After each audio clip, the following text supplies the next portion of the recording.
parents of trans-identified kids are referred to specialized gender clinics, they're often told that they're going to get comprehensive, multidisciplinary mental health assessments. We know that that's not true. In practice, these kids were put on a fast track to medical transition. Layla is now 18 and is fighting back, so this does not happen to anyone else. My name is Prisha Mosley. I was a 15-year-old girl when the trans community found me. Already diagnosed with multiple mental illnesses, including anorexia, a body dysmorphic disorder, and borderline personality disorder, a trauma disorder, I was easy to manipulate and convince that I had been born in the wrong body. I was told that this was the reason for all of my mental and emotional distress. The gender specialist I was taken to see told my parents that I needed to be put on puberty-blocking drugs right away. They asked my parents a simple question: would you rather have a dead daughter or a living transgender son? This was the moment that we all became victims of so-called gender-affirming care. But is this the document we're talking about? You needed this letter signed by a therapist to open up the door for you to get these medical treatment. Is this the document that we're talking about earlier? Yes, it is. And it took you how long to get this? 30 minutes.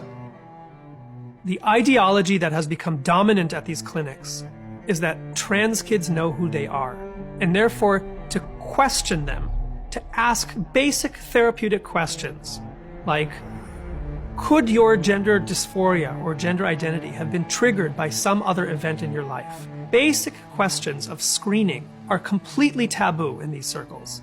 But the truth is that parents don't have much of a choice in the matter, and doctors are telling parents in front of their distressed children, if you don't consent to the use of puberty blockers and cross-sex hormones, your child is going to die by suicide. I believe that most doctors who practice gender-affirming medicine, they genuinely, sincerely believe that they're doing good, but they're not. Finland, Sweden, France, Norway, and the UK are reversing course and asking questions. Have all not found enough medical evidence, psychological evidence, to support transgender therapy. In the UK, their only national gender clinic for children shut down last year by court order. What do their doctors know that our doctors don't? Part of the problem is that the current cohort of teenagers that are being transitioned under the affirmative protocol, which lacks guardrails, which takes kids at their word when they say I'm trans, which doesn't do proper mental health assessments. In fact, double mastectomies on teenage girls went up 13-fold between 2013 and 2020. Between 2016 and 2019 alone, these procedures went up by 500%.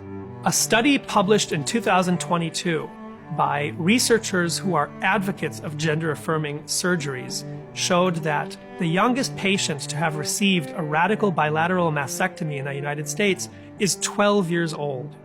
These kids are going to grow up and they're going to start to feel the full effects of their medical decisions. They're going to start to feel the side effects. If you really want to know whether amputating the breasts of a 12 or 13-year-old girl is ultimately in her best long-term interests, ask her when she's 30 or 40 and unable to breastfeed her own child.